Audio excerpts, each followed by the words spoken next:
betapa mulia jeung agungna tu Kangjeng Nabi. Menta kurang di maulidankeun, dirajabkeun. Eta cenah Muhammadiyah mah ngabidah-bidah can nyahoeun kana kaluhuran Kangjeng. Encan nyahoeun. Je lamun geus jaho kana kaluhuran Kangjeng Nabi, endekna marhaba bae ka jeung jelema ge. Geus jaho kana kaluhuran Kangjeng Nabi mah boro-boro loba jelema, jelema ge marhaba marhaba ya nurul laili marhaba. Keberang marhaba marhaba pamajikan ge asa jadi kieu barang ngaji ka Cilongok ge loba marhaba salaki kapanggih jeung Kangjeng jeung pamajikan marhaba marhaba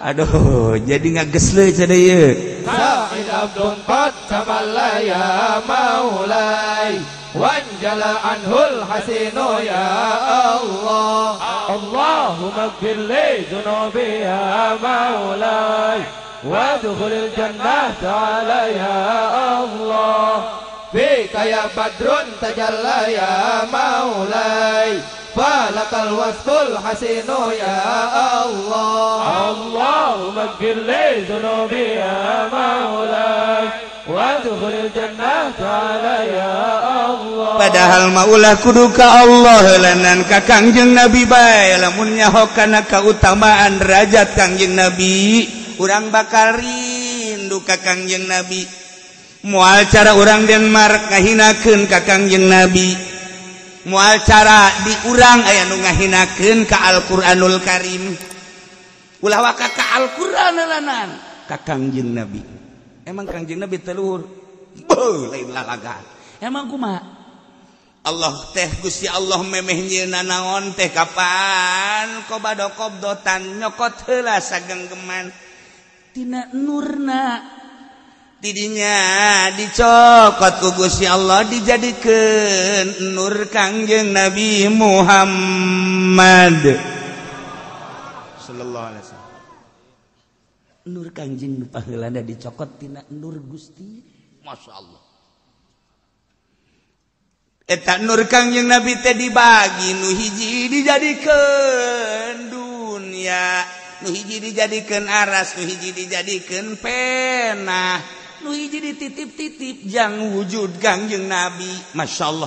Nu mantak pantes lamun dicaritakeun laulaka lama khalaqtul aflak Muhammad lamun anjeun mun aing kira-kira kentenyeun anjeun niscaya moal aya alam sebab ieu alam kabeh ti cahaya Kangjeng Nabi kara-karasa luhurna Kangjeng Nabi Masya Allah kan poharaan mata poe bercahaya menang ti nur Kangjeng Nabi bulan bercahaya menang ti nur Kangjeng Nabi bintang bercahaya menang ti nur Kangjeng Nabi eta panon poe bisa nyaangan alam dunia Kangjeng Nabi mas sayyidul mursalin khatamin nabiyyin pamungkas para nabi kepala penghulu para mursalin berarti kan kabeh menang ti Kangjeng Nabi Kangjeng Nabi Adam teh menang ti Kangjeng Nabi Kangjeng Nabi Idris menang ti Kangjeng Nabi Kangjeng Nabi Nuh menang ti Kangjeng Nabi Kangjeng Nabi Hud Bapak Kangjeng Nabi Isa menanti Kangjeng Nabi nur Kangjeng Nabi ngarupa Adam ngarupa Idris ngarupa Nuh Ibrahim dan lain sebagainya betapa mulia Kangjeng Nabi cahaya mata poe menanti Kangjeng Nabi cahaya bulan menanti Kangjeng Nabi Masya Allah karim hebat amat Kangjeng Nabi laulaka lama khalqul aflak jelema anu henteu dibere hidayah ngahina ka Kangjeng Nabi jelema teh dibere hidayah menistakeun Al-Qur'anul Karim antapkeun deuleukeun ka di akhirat jeung nu ngadukung lah deuleukeun di akhirat dawam pasti pengarang sato hewan jelema ka udang lah barang jeung jana ka neraka jahanam setan teh alladzina la yaqin teu nyaho kaluhuran Kangjeng Nabi laulaka lama khalaqtul aflak nu mantak luhurna Kangjeng Nabi hayang kapagi jeung Gusti Allah minal masjidil haram ilal masjidil aqsa sakiceup Kangjeng Nabi mah atuh yap ka dieu cak Gusti Allah Muhammad sat ti Mekah ka Aqsa yap ka dieu sat ka luhur atuh kabeh menanti Kangjeng Nabi ulah mun lain nu kahalangan Kangjeng Nabi atuh Dek halangan kumaha? Cenah tatangkalan siap nanti aing ngahalangan aing cek Kangjeng Nabi. Langit kehalangan ka hiji kada awas sia teh cahaya aing awas aing kapanggih jeung nyieun aing. Nyingrai kabeh. Ingrai kabeh ku cahaya Kangjeng Nabi. Awas cek Kangjeng Nabi. Dumantak Kangjeng Nabi teh dibahasakeun rahmatan lil alamin. Langit karahmatan ku Kangjeng Nabi jamenang nyieun ti cahaya Kangjeng Nabi. Bumi karahmatan ku Kangjeng Nabi jamenang nyieun ti cahaya Kangjeng Nabi. Lauhil mahfuz teh kacahayaan ku Kangjeng Nabi jamenang nyieun ti cahaya Kangjeng Nabi. Ndek mana nu ngahalanganana ja Kangjeng Nabi mah nu pertama diciptakeun ku Gusti Allah rahmatan lil alamin. Lamun nyaho kaluhuran Kangjeng Nabi, masyaallah. Ku hari urang mun hayang kapanggih jeung Kangjeng Nabi Muhammad bisa sangat bisa. Sangat bisa atuh. Atuh lo badi urang ge nu kapanggih jeung Muhammad. Muhammad mana Cikupa. Ngaran bae Muhammad tapi ngadorong-dorong kuncung melulu. Kuda dek eleh bae nundu tam gubrag bae ka ditu. Ngaran bae Muhammad.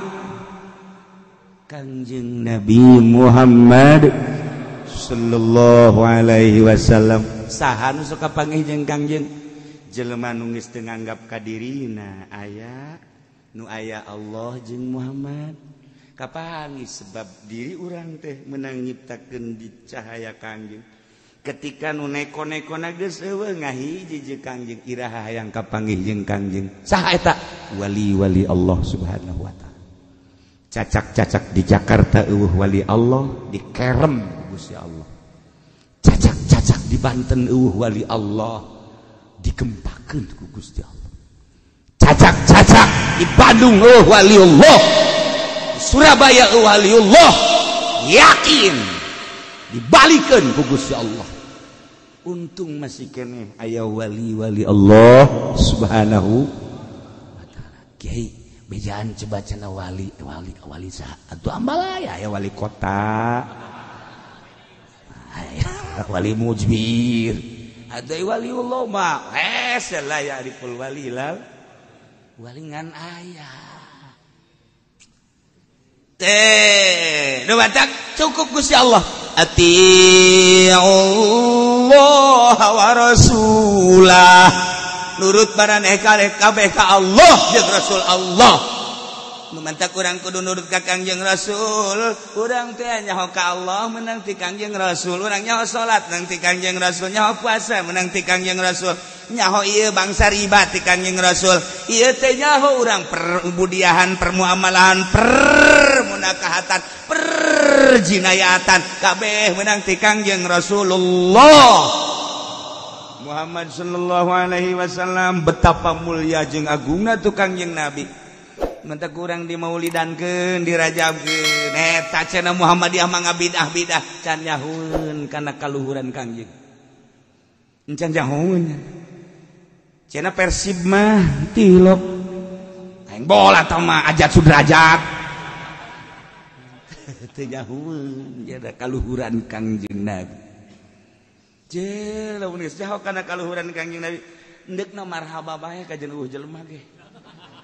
Geus jauh kana kaluhuran Kangjeng Nabi mah boro-boro loba jelema eueuh jelema ge marhaba marhaba ya nurul aini marhaba mar.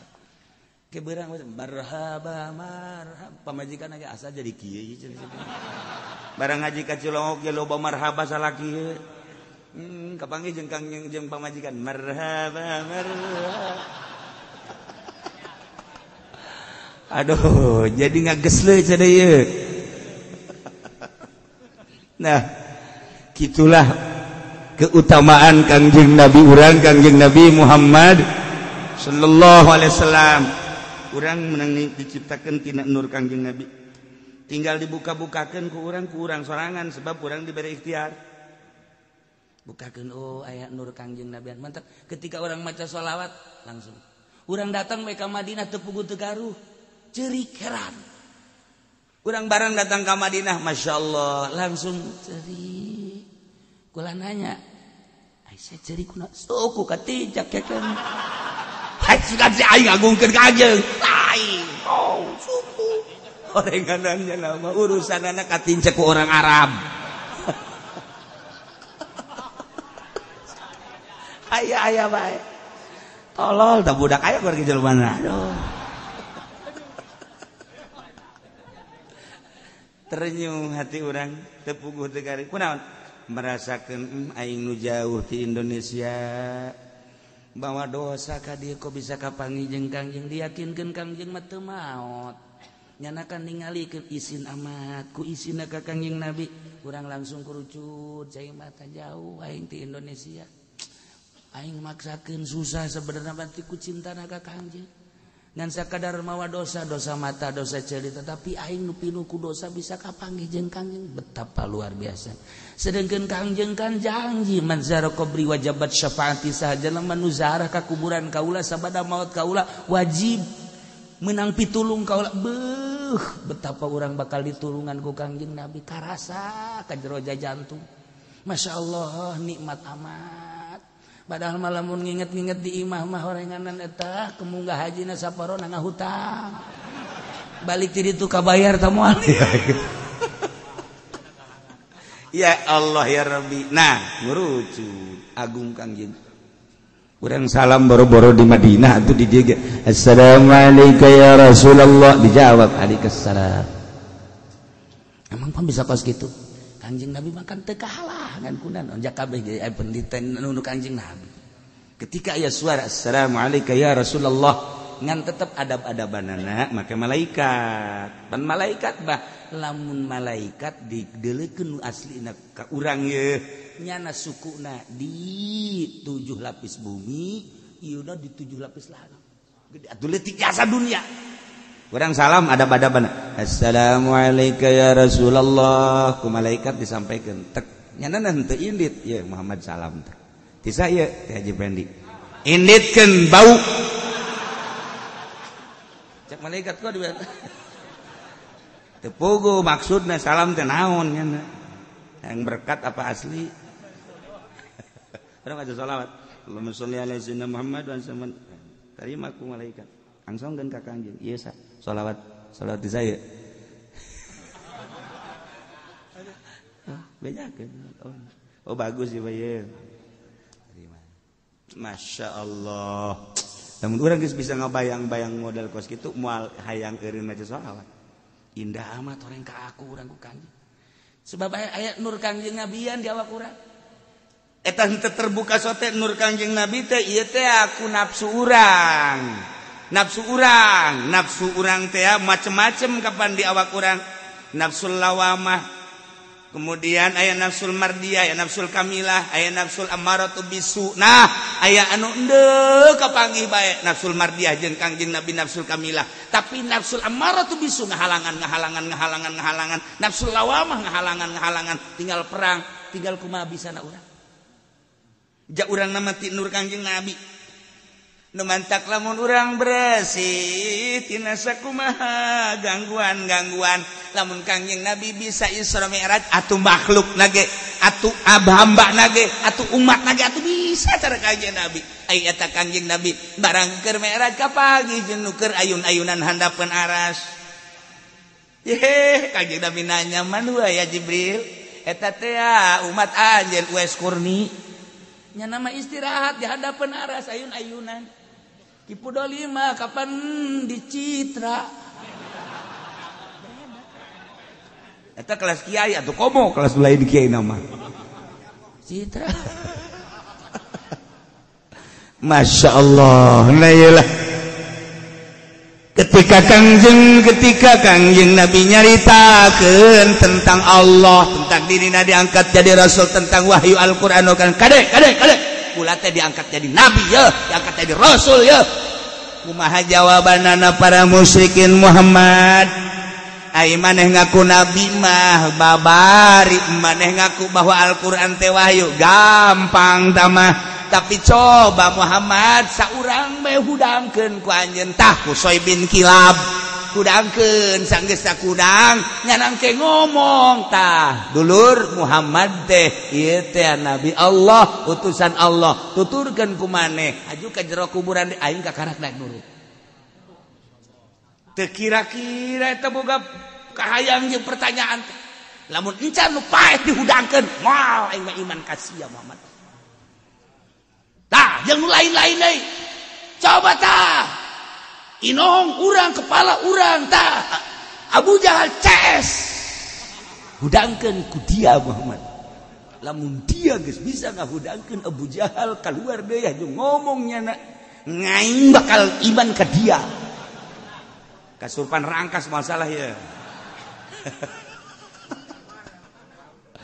Masya Allah kahayang na model kos kitu pohara jas kubakang jeung biasa bae kajeng teh mah jasa padahal ta'anut teh mah kos kitu mah ngeuh-ngeuh hungkul ngaririweuh percis kos umat Bani Israil waktu diajak ku Kangjeng Nabi Musa kumaha pamentana Musa ngajak ke pangeran teh coba atuh deuleukeun hayang nyaho ku batak kami kos kuat pangeran ambo aridallah jahratan coba deuleukeun ka kami dengan nyata tah Allah teh eta gitu satungtung can deuleu aing ka Allah moal iman ka sia aing mah sarua jeung ieu sarua masyaallah kan mentak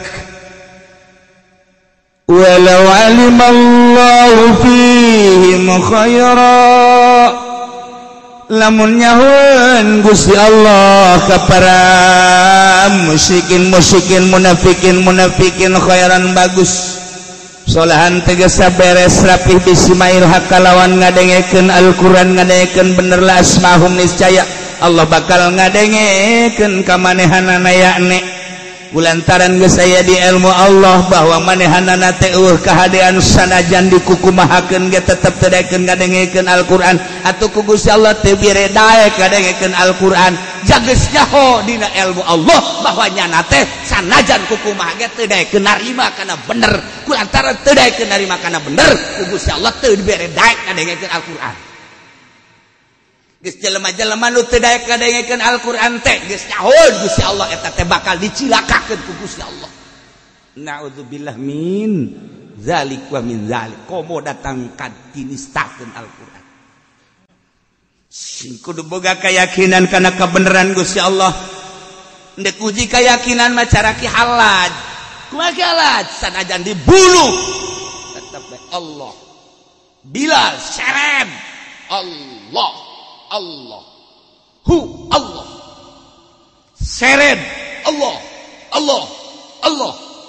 yakin Syekh Siti Jenar buluh Allah eta kapan gambaran jelema nu boga keyakinan geus teu kudu urang dibuluh timbulkeun keyakinan urang aya jauh coba aing paeh tante diuk urang tengah-tengah masjid tengah peuting kunci kabeh masjid Halaj mah dibunuh Syekh Siti Jenar mah dibunuh Syekh Abdul Qadir mah dileuweung Irak 3 tahun Syekh Maulana Hasanuddin di Gunung Karang 3 tahun coba aing tengah masjid kunci kurang masjid trek pareuman kabeh sorangan urang di ulah nyeuleut engke ge mulai aya salat tak naonnya keyakinan orang gampang kayak eta deui jin mah sok kitu bae jin mah ngalalag orang jandela masjid teh okos nu bangun make rokrak tak aju bae empot-empotan boro-boro perang sia kakarak di jero masjid bae geus empot-empotan empot break wah asli mah aya ieu ceuk break sadaqallah keyakinan yakin tau kok gitu aya yakin lain kos kitu di kuburan urang teh kapan di hayang nyaho coba di kuburan nafsu urang teh hayang nyaho coba cicing di kuburan malam Jumat ieu di anyar kene teu kudu di wali teu kudu di kuburan wali teu kudu di kuburan ulama di kuburan anyar kuburan anyar di tengah leuweung indit kabeh hayang nyaho nguji nafsu aing coba resepen teu keluar sama ayo keluar sia keluar haseup nu gede haseupna ayo ya emang aing sieun ka haseup wah aing sok dek kenyotan bae ge haseup ayo geura haseup tuh gawujud pocong 2-3 ulah hiji 2-3 4 ayu lah hiji sia aing emang sieun ka sia henteu aing mah ayo aya 2 aya 3 pan ngalobahan sia aing mah lalagaan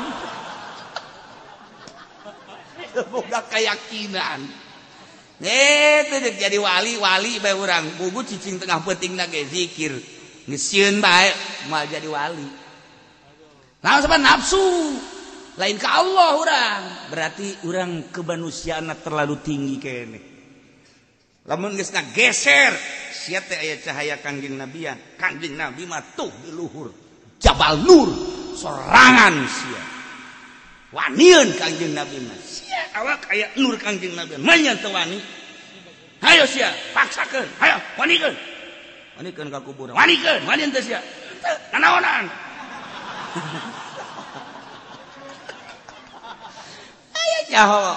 aya nyaho urang luhur jeung henteu na tah nur mah geus aya ieu ti Gusti Allah berarti lamun urang aya cahaya kangjeng nabian atuh cahaya Allah beukeung ngadeuketan aya cahaya apa kan nur kangjeng nabi ti Gusti Allah atuh urang teh ieu ti Gusti Allah je ulah sambarangan urang teh dikaluarkeunana waktuna geus ditetepkeun ku Gusti Allah mantap Allah maha uning ngakajen kuku maha ge pibaguseun pigorengan teges nyaho walau alimallahu lamul uning Gusti Allah kamanehanana khairan bagus mun Gusti Allah nyaho bakal pibaguseun pibereseun kana ngadengekeun Al-Qur'an teh atul asma'hum niscaya Gusti Allah teh mere daek ngadengekeun ka aranjeunna kana Al-Qur'an kulantaran geus uning Gusti Allah teh bahwa manehanana eueuh kabagusan kajen dipaksa-paksakeun gatunyana tetep teu daekeun ngadengekeun Al-Qur'an kasimpulanana jelema nu teu daekeun ngadengekeun Al-Qur'an teu daekeun ngadengekeun hadis Kangjeng Nabi eta teh geus aya di ilmu Allah bahwanyana bakal cilaka tuh ieu lamun dibongkar masalah laokna panjang ku ahli nahu perbedaan jeung ahli fikih perbedaan ke jeung ahli usul fikih panjang nyaritakeun laok lantaran laok teh lamun urang ngaji alfiah mah laok imtinaiyah imtinau syeb imtinai goiri eta laok ngaji orok mah kos itu lawajitani la akram tuka lamun ngamulya lamun teka sirani isun maka ngamulyakeun isun ka ing sira lamun sia datang ka aing bakal ngamulyakeun ka sia kulantaran sia teu datang atuh aing henteu ngamulyakeun ge ka sia teu ngamulyakeun aing ka sia kulantaran sia teu datang karti ku sia atuh aing puyeng mal bisa lamun lain nu mondok mah mah lamun nu mondok karak kitu ge lamun teu poho lawat pusatin pimudin wayakin atuh ieu sarua kurang dijadikeun law imtinaiyah bagus bisa berarti imtina usyabi imtinai ghairihi geus atuh ka imtina na ngadengekeun Al-Qur'an kulantaran ka imtina tina hade geus atuh kulantaran manehanana geus jelas di ilmu Allah teu aya kahadean atuh teu dibere daek nyana ngadengekeun Al-Qur'an kasimpulanana teu ngadengekeun Al-Qur'an kahadean ana kahadean nah jahanam eta kakaraksa arah lamun dibandingkeun deui engke dina fikih lain deui lamun dibandingkeun deui ke dina usul fikih lain deui lantaran lao teh eta mah paranti budak make lao imtinaiyah panjang ngaji lao bage ieu mun dibahas lao moal datang moal anggeus datang ka asar aya nu ngajoak lah diulah kiai lapar teh emang sih mau hubunganna jeung beuteung mah lulu hayang nyaho kuduna mah awak coba hayang nyaho sia datang ka mana paeh teh sih ngadengikeun Quran coba ulah puyeng nyana keneh nu ngomong nyana keneh nu ngajawab puyeng tah Ieu geus aya di ilmu Allah. Emang ilmu Allah kumaha? Awas. Ilmu Allah teh artina kanyaho Allah manganyahokeun kana 4 perkara. Masyaallah. Hiji nu maujud kabeh kanyahoan ku Allah langit bumi jeung eusi-eusina. Nu teu kanyahoan ku Gusti Allah. Seluruh nu aya nu maujud kanyahoan. Hiji. Nomor kedua na makdumat anu ge kanyahoan ku Gusti Allah. Nomor katiluna nu aya bakal kanyahoan ku Gusti Allah, nu aya bakal tingkah eueuhna kumaha jeung ka mana bakal kanyahoan. Nomor kaopatna nu bakal aya, nu encan aya cek urang mah bakal aya, bakal kanyahoan. Lain bakal kanyahoan ku Gusti Allah teh nu encan aya, bakal ayana, bakal iraha jeung kumaha kanyahoan. Ya Allah, nu teu kanyahoan berarti. Anu geus aya maujudat eta teh kanyahoan ku Allah, anu teu kanyahoan. Boro-borona nonton tolang bakal raga kanyahoan ku Gusti Allah. Tong tolang nangka kanyahoan. Kanyahoan ku Gusti Allah. Seluruh nu aya kanyahoan. Nah, maklumat nu can aya kanyahoan. Geus kanyahoan ku Gusti Allah. Anu aya bakal eueuh kanyahoan, eueuhna kumaha jeung ka mana jeung kumaha. Nu can aya maklumat bakal aya na kanyahoan jeung geus ayana kumaha kanyahoan. Nu kaluar tina ilmu Allah. Nu mentak eta para musyrikin jeung kafirin teh di akhirat mental ka malaikat Zabaniyah. Malaikat Zabaniyah hadieu. Naon? Bejakeun ka Gusti Allah. Balikeun deui kami ka dunia, lamun balik deui kami ka dunia kami deuk iman ka Allah jeung ka Muhammad, deuk ngahormat kami ka ulama-ulama penerus warasatul anbiya, deuk nuturkeun aturan-aturan Muhammad, bejakeun ka Gusti Allah. Lantaran loba jasa tah nu usul ka malaikat Zabaniyah demo ahli neraka. Ayo, bejakeun ka Gusti Allah. Bejakeun ka Gusti Allah. Naon jawabannya? Ahli neraka demo. Saruan teh jeung demo 21 juga. Boom, lebih dahsyat. Naon? Men ka Gusti dibalikeun deui ka dunya, lamun dibalikeun deui ka dunya teh bakal iman ka Gusti jeung ka Rasul Gusti Muhammad, namun umat Muhammad jeung bakal nuturkeun aturan-aturan Gusti nu dibawa ku Kangjeng Nabi Muhammad, oge bakal ngahormat ka para ulama salafus sholihin warasatul anbiya, penerus para nabi. Cak ulama haram halal dan lain sebagainya. Deuk kitu tah coba kumaha Gusti? Siapa Zabaniyah geus aya di ilmu aing teh pangeran geus caho. Dikira-kirakeun nyana bakal ka dunia deui, bakal balik deui Zabaniyah, murtad deui, musyrik deui. Aing geus caho, mantak geus ulah didanyekeun ku sia. Terus kulub Zabaniyah. Kulub golotrokeun deui seunana, kompak ku sia. Geus aya di ilmu aing, kajian kumaha ge nyana ngomong doang mun dibalikeun deui ka dunia barek iman aing geus nyaho. Tah ieu emang geus kanyahoan ieu ku Gusti Allah pamentana nyana teh hayang hudang anu pae supaya ngomongkeun Muhammad teh ieu nabi. Andai kata ieu Qusay bin Kilab dihudangkeun, Abu Jahal dihudangkeun, ngomongnya na, taluturkeun ku mana tah Muhammad teh nabi, asup deui ka kuburan, moal iman ieu. Eta mah ngan anu teh moal iman. Jeh atuh deuk wajah geus kos kitu geus aya di ilmu aing teh Gusti Allah. Aing mah nyaho kanu geus araraya, aing mah nyaho kanu can aya, aing mah nyaho nu can aya bakal aya ku kumahana bakal nyaho. Anu geus aya bakal eueuh aing nyaho geus Zabaniyah tugas sia mah tugas sia bae kulub sate ku sia panggat geus sakitu bae. Ulah sok haju sia haju nuturkeun udara remo. Ulah geus oprak-uprak ku sia kabeh. Asal kasisi ka tengah deui, beres geus. Teh ieu ge sarua geus aya di ilmu Allah.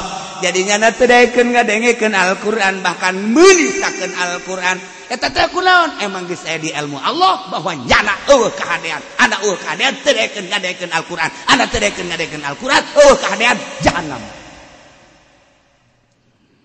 Walau asma'ahum latawallaw wa hum mu'ridun. Walau asma'ahum lamun dikira-kirakeun fardon dikira-kirakeun Gusti Allah mere daek ngadengekeun ka para kafirin musyrikin padahal mah Gusti Allah teh qad alima alla khaira fihim kabagusan jelema eta teh geus aya dina ilmu Allah moal aya kahadean moal iman tapi dibere daek ngadengekeun engke nage latawallaw wa hum mu'ridun niscaya mengo didengekeun ku nyana padahal mah geus kahadean lain nurut ieu ka Al-Qur'an ngabalieur didengekeun tapi ngabalieur geus lamun aya jelema lain kafir bae geus puguh si itu mah kafir lain musyrik bae geus puguh si itu mah musyrik lain munafik bae geus puguh si itu mah munafik urang ge daek ngadengekeun Al-Qur'an tapi eueuh kahadean geus aya di ilmu Allah bahwa urang teh eueuh kahadean daek ngadengekeun Al-Qur'an tapi tetep bae ngabalieur tina hukum Al-Qur'an cak Qur'an teh riba haram terus bae eta ge pi jahannam ih ge jahannam cak Al-Qur'an kredit eta teh doakan haram kos itu riba urang ngadengekeun tetapi urang teu make eta teh sarua jeung la tawallaw wa hum muridun jahannam ki haji tinggal ki haji komo lain ki haji mah leuwih tinggal ki ulah sembarangan pake Al-Qur'an teh dengekeun lenyepkeun pake henteu anti jahannam kudu tamat Qur'an henteu anti jahannam kudu hafal Qur'an bakal sing kejebur anu tamat Qur'an anu hafal Qur'an teh sing kejebur bakal ka neraka jahannam lantaran Qur'an teh lain sakadar dihafal tapi dipake ieu tah walau asmahum lamun Allah mere bisa ngadengekeun pardon dikira-kirakeun bahkan ditalal Al-Qur'an teh ja ayeuna teh aya 50 misionaris Kristen ti Amerika datang ke Indonesia hafizul Qur'an bahkan jeung tafsir-tafsirna bisa dengan bisana Al-Qur'an hafalna Al-Qur'an anu diteundeun di Jawa Timur teteh 20 diteundeun di Jawa Tengah teteh 20 yang di Banten Jawa Barat jeung Banten 10 misionaris halal Quran berikut jeung tafsir-tafsirna ulah dikira jana teh terus-terusan nah eta jana talal Quran talar eta hafal tafsir hafal haji iman la tawallaw wa hum mu'ridun mengong ngabalieur wa hum mu'ridun ngabalieur dina Al-Qur'an jehe ulah disangka jana mah geus jelas jang debat jeung urang teh seperti itu jang elehkeun nundukeun Islam teh seperti kitu matak riwayat-riwayat wali dikaji ku nyana berbagai kitu naon ngaranna tempat-tempat karomat kunyana dikaji jang naklukeun urang di mana kelemahan situs-situs tadi jang ngelemahkeun urang mulailah asupnya ka Wahabi ke asupnya ka Muhammadiyah jang meranganana moal bisa langsung ka Ahlussunnah wal Jamaah tetapi melalui tangan-tangan etalah seperti kitulah sing yakin ulah ragu-ragu seperti gitu hancurna Arab teh kos kitu di urang gedeg buat seperti kos gitu. Nah kajian geus selanan urang mah husnuzon bae nu penting mah urang rapihan.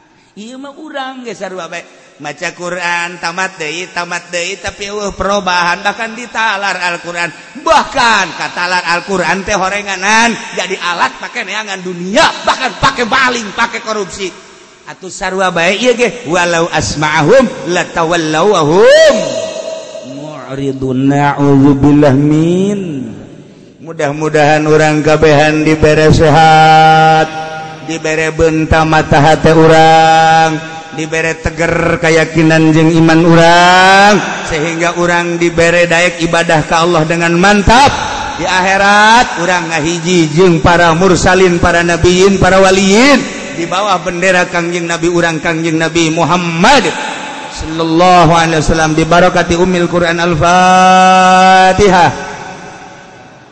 Bismillahirrahmanirrahim. Iyyaka na'budu wa iyyaka nasta'in. Shiratal ladzina